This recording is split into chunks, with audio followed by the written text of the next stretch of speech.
Thanks for staying with us. Time now for Eye on Africa with me, Georgia Calvin-Smith. Tonight, Malawi's vice president's been killed in a plane crash. There were no survivors when the military aircraft went down above the fog-cloaked forests on Monday. Condolences pour in for the loss of Saulos Chilima and 9 others. Also, production starts at Senegal's first offshore oil field. An Australian operator breaks ground at the Sangomar site about a decade after oil and gas were first discovered there. And a prototype for a wheelchair that can be controlled by brain signals sees a team of Tunisian female inventors close in on a €20,000 prize for innovation.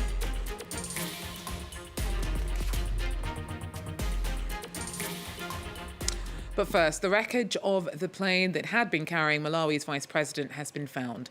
Saulos Chilima and 9 others, including a former First Lady, were killed in the plane crash on Monday.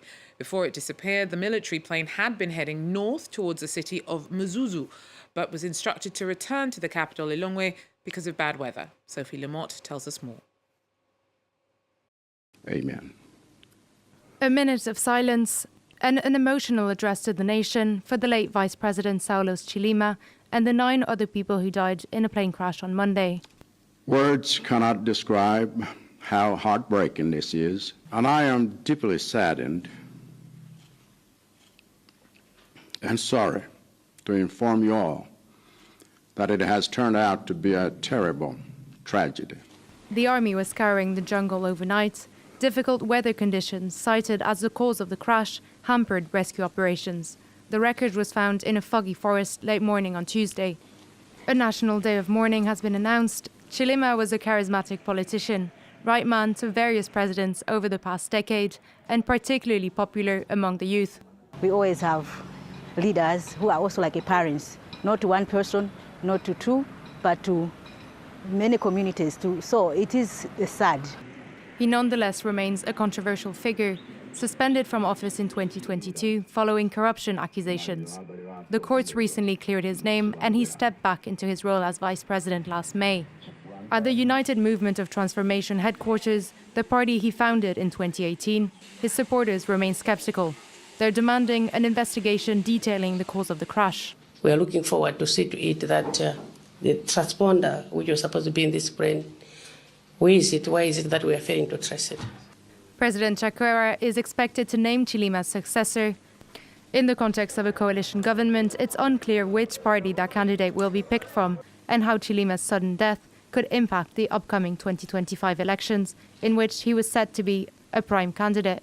Nyasha Chingonu, who joins us now with more on the aftermath in the region and in Malawi of the discovery that the Malawian vice president and others had been killed in a plane crash. Nyasha, first of all, what happens now that such a central political figure has been killed in such an unforeseeable event? Thank you so much. There's uncertainty as to who is going to take over from Chilima. Chilima was quite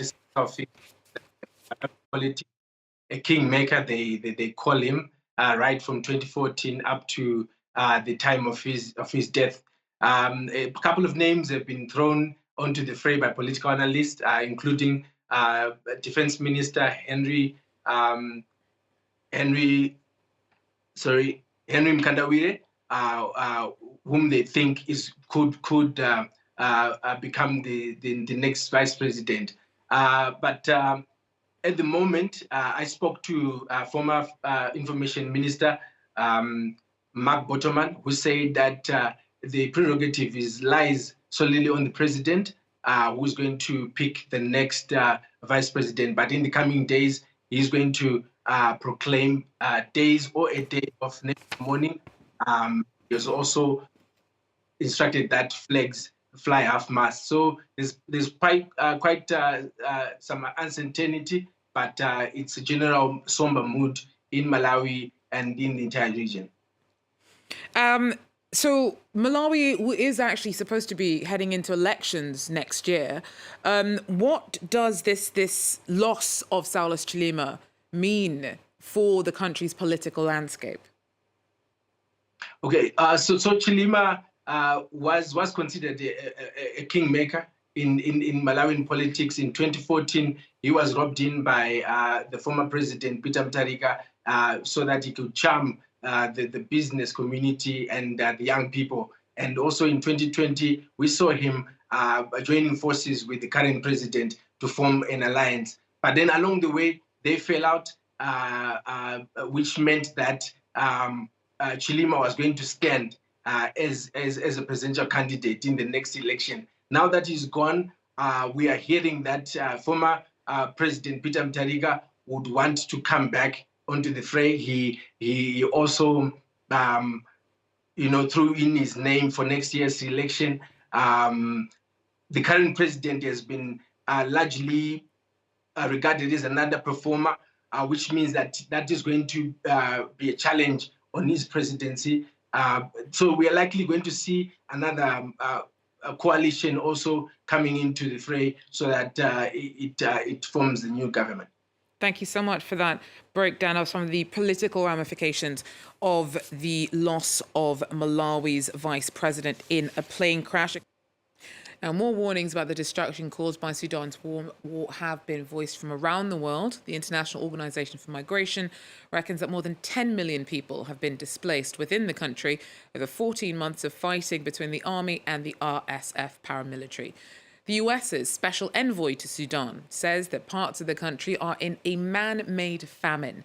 Tom Perriello believes that there is no formal declaration of this yet because of the difficulty of gaining access to gather data. The ferocity of the violence is widespread, but the International Criminal Court's chief prosecutor is particularly worried about allegations of war crimes in the Darfuri city of Al-Fasher, which has been besieged by RSF fighters trying to wrest it from the army. The evidence my office has collected to date seems to show credible, repeated, expanding, continuous allegations of attacks against the civilian population, in particular, attacks directed against camps for internally displaced persons. It seems to show the widespread, prevalent use of rape and other forms of sexual violence. It seems to disclose consistently the shelling of civilian areas, the looting of properties, and attacks against hospitals. I am particularly concerned by the ethnically motivated nature of these attacks against the Masalit and other communities. Well, production's finally started at Senegal's first offshore project, and Australian operators broken ground at the Sangomar fields about a decade after oil and gas were first discovered there, a potential economic game changer for the country. Our correspondent tells us more. After a decade of negotiations, political disagreements and delays, Senegal now joins the club of oil-producing countries. Extractions began on Tuesday at a deep water platform about 100 kilometers south of Dakar, and it's expected to produce 100,000 barrels of oil every day. Senegal also has an LNG project up north, close to the border with Mauritania, which is supposed to start production over the next few months. Oil and gas were first discovered in Senegal in 2014, and even though the country isn't expected to produce quite as much as others, such as Nigeria, there are hopes that it will bring billions of US dollars to the country's economy, which is already growing, or expected to grow at 8% this year, compared to an average of 5% over the last decade, making it one of the strongest on the continent. Many African countries, in fact, are now exploring new oil and gas projects, even though there's a global push for governments to stop using fossil fuels altogether to protect the climate. African countries say, however, it's unfair to stop them from exploiting their own resources, while Western countries have gotten rich by using fossil fuels. And on Tuesday, more than 2 months since Judith Suminwa took over as PM, DR Congolese lawmakers voted in a new government. Suminwa wasted no time promising record spending to boost jobs. Emmett Livingston's in Kinshasa with more. Congolese MPs voted in a new government on Tuesday, a full 6 months after legislative elections in the country. In a carnivalesque atmosphere, with supporters chanting and waving flags, the new Prime Minister Judith Suminwa unveiled her programme for government for the next 5 years. One of the main priorities, Suminwa said, is to create jobs and to protect consumers from inflation. Congo is one of the poorest countries in the world, with about 70% of people living in abject poverty.